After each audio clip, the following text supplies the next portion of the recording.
Hello everyone, how is all of you. I hope आप सब बहुत अच्छे होंगे। सोशियोलॉजी की इस सीरीज़ में मैं सोशियोलॉजी ऑप्शनल के कुछ टॉपिक्स आपको डिस्कस करवा रहा हूँ। चैप्टर 5 ऑफ पेपर 1 जो कि सोशल स्ट्रैटिफिकेशन और मोबिलिटी की बात करता है, इसमें आज हम बात करेंगे इक्वालिटी की। इक्वालिटी एक ऐसी टर्म है जो हम सब ने सुनी होती है, एक बहुत ही कॉमन टर्म है, हम सब ने इसके बारे में सुना होता है। तो सोशल स्ट्रैटिफिकेशन के चैप्टर में ये टर्म है सबसे पहली। इसके अलावा इसमें इनइक्वालिटी, पॉवर्टी, जेंट्रिफिकेशन और बहुत सारी चीज़ें हैं, लेकिन हम शुरुआत करते हैं इक्वालिटी से। तो सबसे पहले जो चैप्टर सोशल स्ट्रैटिफिकेशन है, स्ट्रैटिफिकेशन का मतलब होता है division, division into among different levels. जैसे स्ट्रेटा जो वर्ड है, स्ट्रेटा हम ज्योग्राफी में पढ़ते हैं कि जो ज्योग्राफिकल स्ट्रेटा है, लेयर्स ऑफ द अर्थ हैं, जैसे कि क्रस्ट, मेंटल कोर जैसे। तो देयर इज डिफरेंट स्ट्रेटा।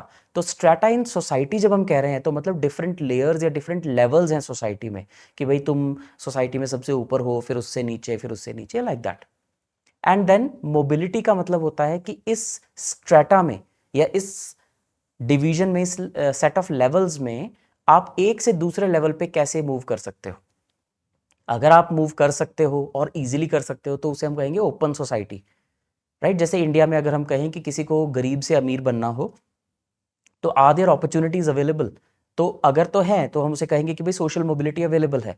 पर कुछ एस्पेक्ट्स में नहीं भी है, जैसे कास्ट आप अपनी चेंज नहीं कर सकते या आप अपना जेंडर उतना इजीली चेंज नहीं कर सकते, तो हम उसे कहेंगे कि भाई उन एस्पेक्ट्स में मोबिलिटी थोड़ी कम है, तो उस एस्पेक्ट में थोड़ी क्लोज्ड सोसाइटी है।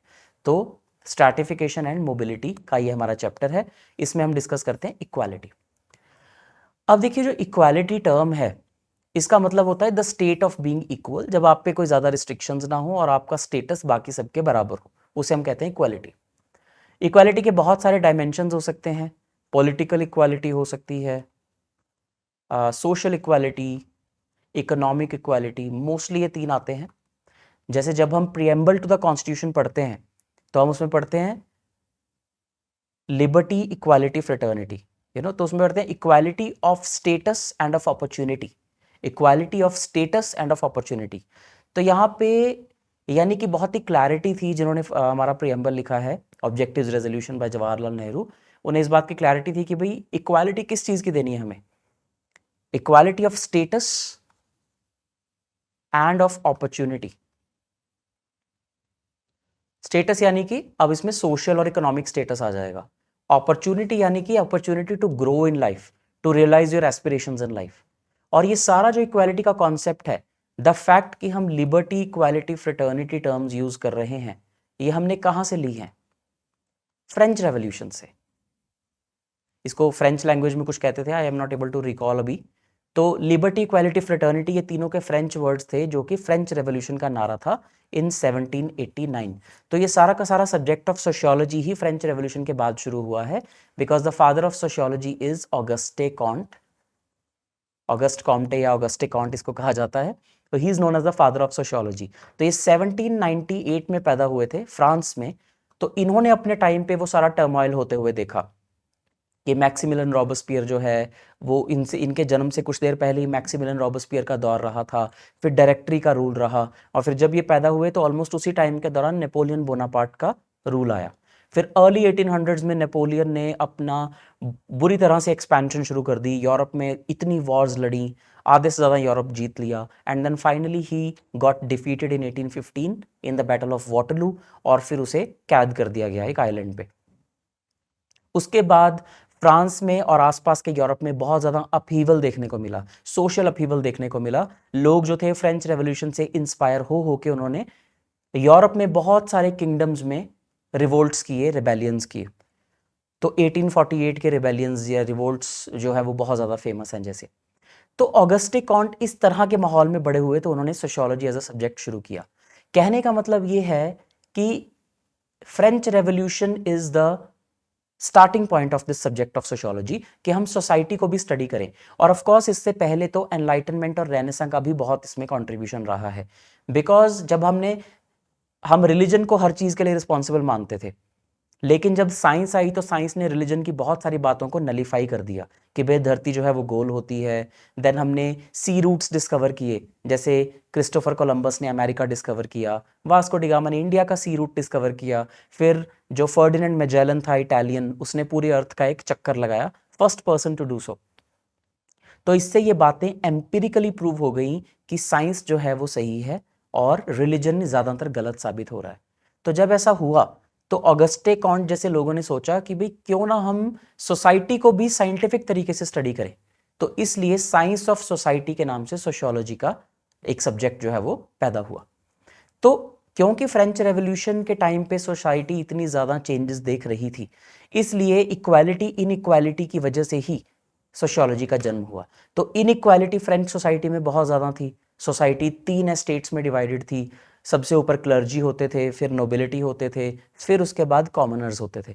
तो इतनी ज़्यादा इनइक्वालिटी की वजह से ही जो सोसाइटी है वो बनी थी। तो यानी कि इक्वालिटी के लिए ये सब्जेक्ट बना है। तो इक्वालिटी की इतनी ज़्यादा इंपॉर्टेंस है, हर चीज़ में हर तरह से हमें इक्वालिटी होनी चाहिए। तो इसके लिए एक थिंकर हैं पीटर सॉन्डर्स, वो कहते हैं कि 3 तरह की इक्वालिटी होती है। हम इसको एक बार देखते हैं। तो पीटर सॉन्डर्स कहते हैं कि सबसे पहले होती है फॉर्मल इक्वालिटी। फॉर्मल इक्वालिटी का मतलब है कि पूरे देश में एक ही तरह के कानून हो, एक ही तरह के रूल्स हो और वो सबके लिए सेम हो। अब इसमें कोई छोटी मोटी एक्सेप्शन हो सकती है, जैसे इंडिया के केस में हम कहते हैं कि जी president is an exception, governor is an exception, या जो हमारे फॉरेन एम्बेसडर्स और डिप्लोमेट्स होते हैं उनके ऊपर भी डिप्लोमेटिक इम्यूनिटी लगती है। तो कुछ पर्टिकुलर केसेस हैं जो उन पे नहीं चल सकते, but only as long as they occupy that designation. So the protection has been given to the designation and not to the individual or person concerned. तो फॉर्मल इक्वालिटी का मतलब है कि इन जनरल लॉज और rules जो हैं वो सबके लिए एक जैसे होंगे। जैसे कि अगर किसी एक इंसान ने चोरी की है और किसी दूसरे ने चोरी की है तो दोनों के लिए सेम तरह की सजा होगी, कोई अलग अलग तरह की सजा नहीं होगी, डिपेंडिंग अपॉन कि फैक्ट्स और सर्कमस्टांसेस सिमिलर हों। तो अब ऐसा करने से क्या आप इक्वालिटी इंश्योर कर सकते हैं? आप इक्वालिटी ऑफ ट्रीटमेंट इंश्योर कर सकते हैं, लेकिन उसका आउटकम भी इक्वालिटी होगा ये इंश्योर नहीं कर सकते, राइट? तो it doesn't mean that everyone ends up in the same position. यानी कि मान लीजिए कि ए ने भी चोरी की है, आपने उसको 2 साल की सजा दे दी, बी ने भी चोरी किया, आपने उसको 2 साल की सजा दे दी। ए था अपर कास्ट, बी था लोअर कास्ट, तो क्या इससे उनका कास्ट स्टेटस बदल जाएगा? नो। ए था बहुत गरीब, बी था बहुत अमीर, तो क्या इससे उनका सोशल, उनका जो इकोनॉमिक स्टेटस है वो बदल जाएगा? नो। तो यानी कि फॉर्मल इक्वालिटी एक लिमिट तक ही काम आती है। वो इसलिए काम आती है कि बस सबको इक्वली ट्रीट किया जा रहा है, लेकिन उसका रिजल्ट भी वही निकलेगा ये जरूरी नहीं होता। ये इसकी बहुत बड़ी फ्लॉ है। सेकंड आता है इक्वालिटी ऑफ अपॉर्चुनिटी, कि चलो सबको एक अपॉर्चुनिटी, सबको एक जैसी दे दो, equal chance to become unequal. जैसे हम इंडियन कॉन्स्टिट्यूशन में पढ़ते हैं article 14, equality of equality before law and equal protection of the laws. तो सबको इक्वल चांस दे दो अनइक्वल बनने का, ये कहती है इक्वालिटी ऑफ अपॉर्चुनिटी, राइट? तो this is the second thing. तो ये वो मोबिलिटी वाली बात है कि क्या अपॉर्चुनिटी सबके पास बराबर है? अगर है तो फिर उसके बाद उनकी कैपेबिलिटी काम आएगी कि भाई तुम्हें अपॉर्चुनिटी तो कम से कम दी है। अब कहाँ अपॉर्चुनिटी नहीं है? फॉर एग्जाम्पल मान लीजिए अब हम आज के अफगानिस्तान की बात करें अगर, तो क्या अफगानिस्तान में विमेन को बहुत सारे राइट्स ऐसे हैं जो उनको नहीं दिए हुए हैं? जैसे कि वो जर्नलिस्ट नहीं बन सकती, वो वहाँ पे मूवीज़ बैंड है, वहाँ पे बहुत कुछ बैंड है, विमेन को ड्राइविंग तक अलाउड नहीं है कई देशों में। तो वहाँ पे इक्वालिटी ऑफ अपॉर्चुनिटी नहीं है। देन आते हैं हम इक्वालिटी ऑफ आउटकम पे। ये एक बहुत ही ज़्यादा यूटोपियन आइडिया है, यूटोपियन या रेडिकल आइडिया है कि भाई शुरू में चाहे जो भी करो उसका रिजल्ट इक्वल आना चाहिए, कि रिजल्ट ये निकले कि सभी लोगों में इक्वालिटी आ जाए। तो ये एक कार्ल मार्क्स का दिया हुआ मार्क्सिस्ट आइडिया है, equal reward for any work. बहुत रेडिकल आइडिया है।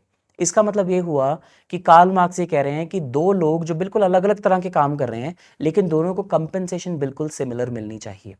फॉर एग्जाम्पल अगर कोई एक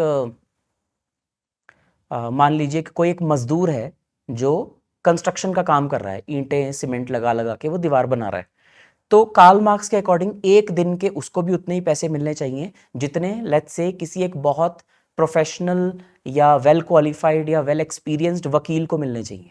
an advocate, a senior advocate should get the same money for 1 day's work that a senior mason would get. कि दोनों का 10-10 साल का एक्सपीरियंस है, उसे भी एक दिन के 1000 रुपये मिलने चाहिए, उसे भी दिन के 1000 रुपये मिलने चाहिए, जबकि ऐसा एक्चुअली में नहीं होता है. तो जब मार्क्स से ये पूछा गया कि भाई इससे तो लोग मुश्किल काम करना छोड़ देंगे, कि भाई वकील बनने के लिए आपको डिग्री करनी पड़ेगी, फिर इतने साल दिमाग खपाना पड़ेगा, तब कहीं जाके आप अच्छे वकील बन पाओगे. जबकि अगर आपको एक मेसन बनना है तो मे बी आपको 2-4 महीने की प्रैक्टिस से और कोई ऐसे ज़्यादा आपको पढ़ाई करनी नहीं है, आप बस सीधा वो काम कर सकते हो. तो आपको नहीं लगता कि लोग सोसाइटी में मुश्किल काम करने ही छोड़ देंगे? What would be the reward for working so hard then? तो मार्क्स ने कहा कि नहीं, पॉइंट ये है कि तब फिर लोग वो काम करेंगे जो उन्हें एक्चुअल में पसंद होगा. People would then choose something which is their calling. जैसे अगर हम भी एक दूसरे से पूछें कि खुद से अगर हम पूछें कि जो भी हम प्रोफेशन की तैयारी कर रहे हैं, जो भी हम बनना चाहते हैं, क्या वो हमने खुद चूज़ किया है या क्या वो सोसाइटी के इन्फ्लुएंस में आके चूज़ किया है?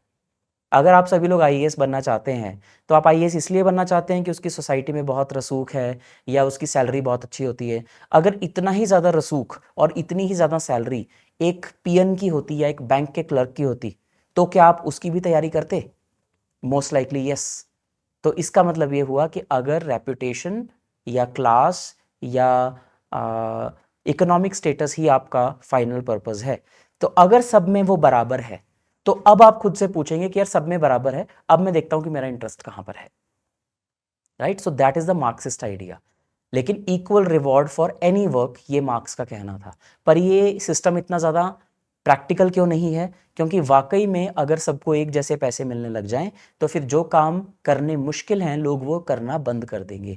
लोग मेडिसिन पढ़ना बंद कर देंगे, जो मुश्किल प्रोफेशंस हैं, चार्टर्ड अकाउंटेंसी, सिविल सर्विसेज की पढ़ाई या वकालत या मेडिसिन, कुछ भी लोग पढ़ना बंद कर देंगे. उन्हें लगेगा कि हम तो सफाई का काम कर लेंगे, हम झाड़ू मार लेंगे, हम कुछ छोटी मोटी क्लैरिकल जॉब कुछ ऐसा कर लेंगे, क्योंकि पैसे तो उतने ही हैं, स्टेटस भी उतना ही है. तो बेसिकली कार्ल मार्क्स के अकॉर्डिंग आउटकम इक्वल होना चाहिए, जिसके लिए उन्होंने बहुत ही रेडिकल आइडिया दिया, equal reward for any work. But actually में ये उतना इफेक्टिवली इंप्लीमेंट नहीं होता. तो इक्वालिटी के बारे में मार्क्स कहते हैं कि भाई जो कैपिटलिज्म होता है ना, वो एक परफेक्टली अनइक्वल वर्ल्ड क्रिएट करता है, इनइक्वालिटी क्रिएट करता है. और अगर आपको इक्वालिटी चाहिए वाकई में, तो आपको चाहिए कम्युनिज्म, जहां पे कम्युनिटी सारे रिसोर्सेज ओन करती हो. ये था आइडिया मार्क्स का. उसके बाद हम एक छोटी सी एग्जांपल यहाँ पे डुमोंट की भी करते हैं. डुमोंट ये कहते थे, बेसिकली वो जब इंडिया आए, इंडिया को उन्होंने स्टडी किया, तो उन्होंने देखा कि यहाँ तो बहुत ही ज़्यादा हायरार्की है सोसाइटी में, लोग इतने ज़्यादा बटे हुए हैं. जैसे जब भी मैं ये टर्म सुनता हूँ होमो हायरार्किकस, तो मुझे दो बातें याद आती हैं. ये उनकी एक बुक का नाम भी था. होमो हायरार्किकस का मतलब human beings in various hierarchies, यानी कि वेरियस लेवल्स, वेरियस स्ट्रेटा. तो होमो हायरार्किकस उन्होंने इंडियन सोसाइटी को रेफर किया कि भाई यहाँ पे तो इतनी हायरार्की है सोसाइटी में, और ऑन दी अदर हैंड जो वेस्टर्न सोसाइटी है वहाँ पे होमो इक्विलस है, वहाँ पे इक्वालिटी है. तो जब भी मैं होमो हायरार्किकस सुनता हूँ, तो मुझे एक मूवी आई थी आयुष्मान खुराना की, आर्टिकल 15. तो उसका एक सीन याद आ जाता है जिसमें वो जो आयुष्मान खुराना है वो एक आईपीएस ऑफिसर हैं, और उन्हें कास्ट सिस्टम का कोई बहुत ज़्यादा नॉलेज नहीं है. तो वो एक ऐसी सिचुएशन में फंस जाते हैं जहाँ पे कास्ट के बारे में सब कुछ बातें हो रही हैं.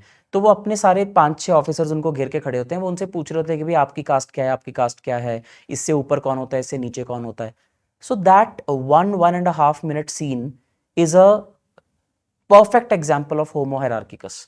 तो उसमें वो बताते हैं कि जी नहीं, ये कास्ट तो इससे ऊपर होती है, ये कास्ट उससे नीचे होती है, आप हमसे ऊपर हैं, आप हमसे नीचे हैं, ऐसे है वैसे. सो एंड में he gets irritated and he is like shut up. तो आर्टिकल 15 का वो सीन होमो हायरार्किकस की याद दिलाता है, कि इससे हमें पता चलता है कि इंडिया में कितनी हायरार्की है, स्पेशली अगर हम कास्ट के पर्सपेक्टिव से बात करें. तो इक्वालिटी जो है इसका, ये इसके बारे में आपको सब पता होना चाहिए. इक्वालिटी की डिबेट कहाँ से शुरू होती है? फ्रेंच रेवोल्यूशन के टाइम से. उसका क्या मतलब है? पीटर सॉन्डर्स ने कौन सी 3 टाइप्स ऑफ इक्वालिटी की बात की है? मार्क्स ने इस पे क्या कहा? ड्यूमोंट ने इसके ऊपर क्या कहा? राइट? तो इक्वालिटी के लिए ये सब कुछ आपको पता होना चाहिए. Otherwise equality is a very simple topic. लेकिन अगर आप उसमें थिंकर्स कोट करेंगे तब आपका ऑप्शनल का ये अच्छा आंसर बन पाएगा। That is all, thank you, take care.